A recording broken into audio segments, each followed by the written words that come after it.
3h42, a gente fala agora de saúde pública. Crianças do 1º ao 9º ano de escolas municipais aqui de Campinas participam de um estudo da Unicamp que trata então o consumo de alimentos. O objetivo é diagnosticar os hábitos alimentares e as consequências disso.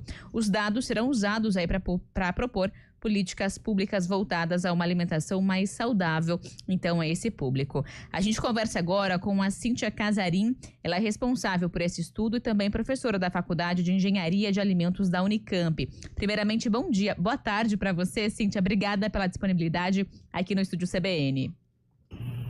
Boa tarde, Thalita. É um prazer poder conversar com vocês e divulgar esse nosso trabalho, que tem uma relevância muito importante para o município.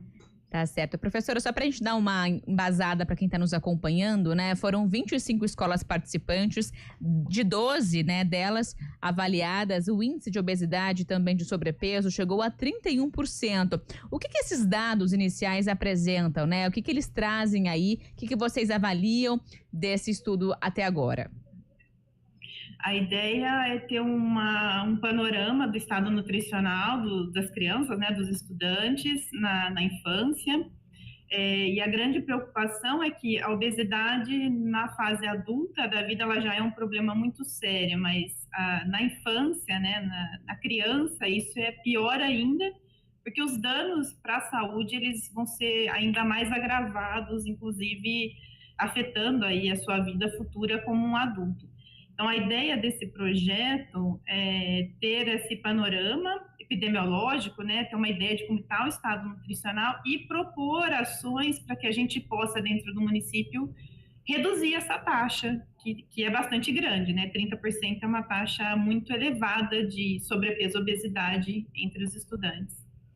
Oi, Cíntia, boa tarde, Tayla Ramos falando. Bom, e vocês fizeram essa pesquisa não só levando em conta os alimentos que são consumidos nas escolas, mas também os hábitos dessas crianças, né, em casa. Quais hábitos padrões foram identificados aí que contribuem, né, com esse alto índice de obesidade? Tayla, a pesquisa ela ainda está em andamento, né, então esse projeto ele está sendo desenvolvido em parceria com a Prefeitura de Campinas. É um projeto bastante grande, envolvendo várias secretarias, né, o SEASA. Então, a gente ainda está em período de coleta de dados, que são todas as escolas municipais de ensino fundamental 1 e 2. A gente tem 41 escolas. No momento, a gente completou 25 escolas. Então, os dados que eu tenho, eles ainda são superficiais de análise. A gente não teve tempo de parar para fazer uma análise mais profunda. Então, os resultados, depois a análise desses dados vai dar para a gente uma ideia de como que está o consumo dos alimentos hoje chamados, né, reconhecidos como ultraprocessados, que são alimentos com alto teor de calorias, e também o consumo de alimentos da alimentação, da base da alimentação brasileira, né, arroz, feijão, por exemplo, verdura, legumes, frutas. Sim. Mas, honestamente, esse dado do consumo eu ainda não tenho como te dizer. O que a gente conseguiu já fazer um olhar assim, para a gente conseguir inclusive divulgar a pesquisa, para fazer com que realmente os pais entendam a importância, né? Um movimento que a gente está fazendo para realmente trazer mais saúde para as crianças da cidade de Campinas. Esse índice elevadíssimo de sobrepeso e obesidade. Então, são várias secretarias envolvidas, até a Secretaria do Esporte, que é uma frente importante, né, aumentar a atividade física dessas crianças. A gente tem trabalhado bastante para, daqui 3 anos, que é o objetivo do estudo, né, longitudinal, ver uma redução nessa taxa de sobrepeso e obesidade.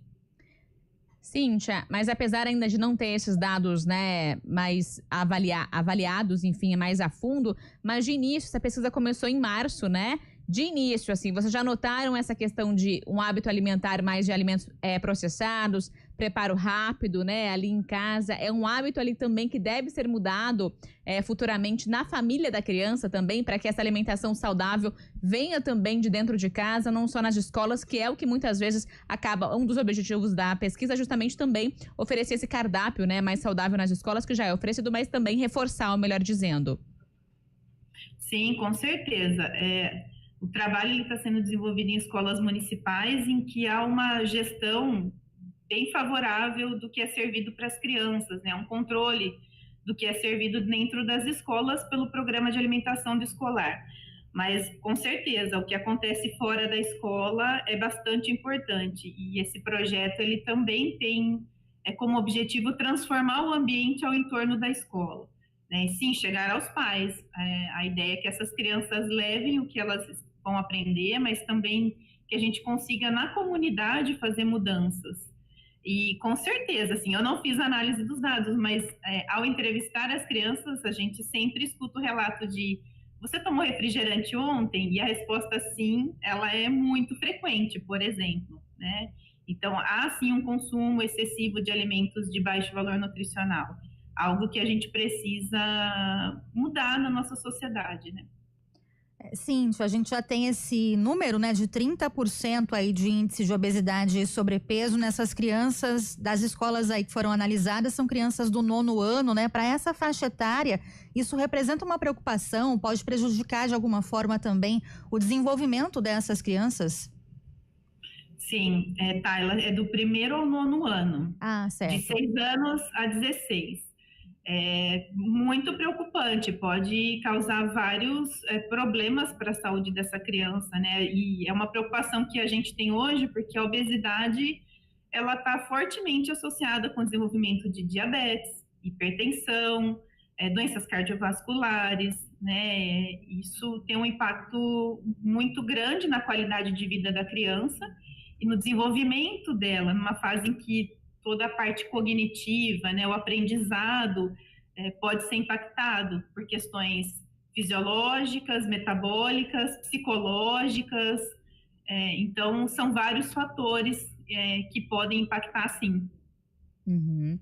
E até agora, eu sei que esse estudo ainda vai continuar, né? Mas o que pode ser observado ainda inicialmente, se pode dizer assim, Cíntia, existe uma resistência, até mesmo por parte ali dos alunos, a se alimentarem melhor, principalmente nas escolas, né? As escolas municipais têm a refeição oferecida pela própria unidade. Existe essa ainda rejeição, digamos assim, por parte dos alunos, preferindo ali aquela cantina, o salgado, né? Frito, o salgadinho. O que vocês observam nesse estudo até agora?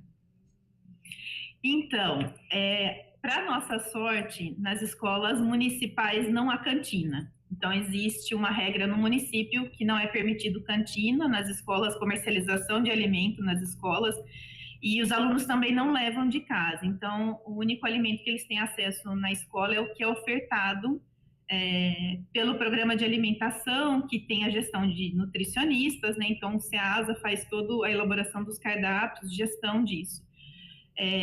A gente, é lógico que tem uma criança ou outra que acaba não aceitando ou não aderindo ao cardápio, mas de uma maneira geral todas elas consomem sim, seja só a fruta, a refeição que é servida.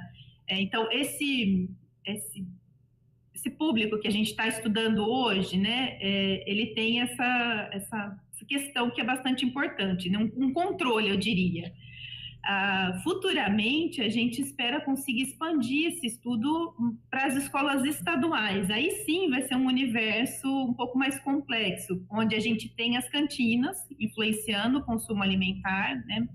E a possibilidade do estudante levar alimento de casa para consumir na escola.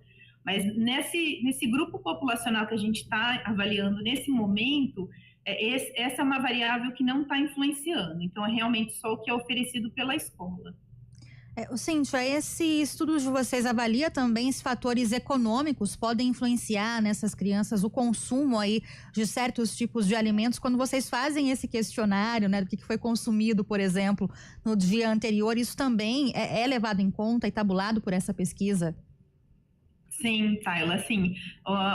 Antes de começar qualquer avaliação das crianças, os pais respondem um questionário, eles assinam um termo de consentimento, né, autorizando a realização da avaliação nutricional do filho, e após a assinatura do termo, ele acessa um questionário socioeconômico. E os pais também respondem um questionário de consumo alimentar, porque a gente quer também fazer uma avaliação do relato dos pais e das crianças, né? Considerando que a gente está pegando crianças a partir dos 6 anos, para eles às vezes é difícil lembrar o que comeu ontem. Então, a gente vai cruzar também a informação vinda dos pais com o da criança. E, com certeza, a questão socioeconômica ela tem um fator importantíssimo nas escolhas alimentares. Isso vai ser levado em consideração. Tá certo. Obrigada, Cíntia, mais uma vez pela conversa, por esclarecer para a gente esse assunto tão importante. A gente conversou então com Cíntia Casarim, ela é coordenadora desse estudo e também professora da Faculdade de Engenharia de Alimentos da Unicamp.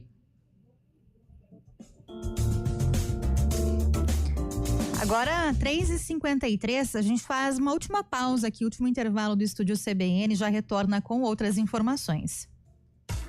Agosto é o mês mais crítico do período de estiagem, com mais riscos de queimadas.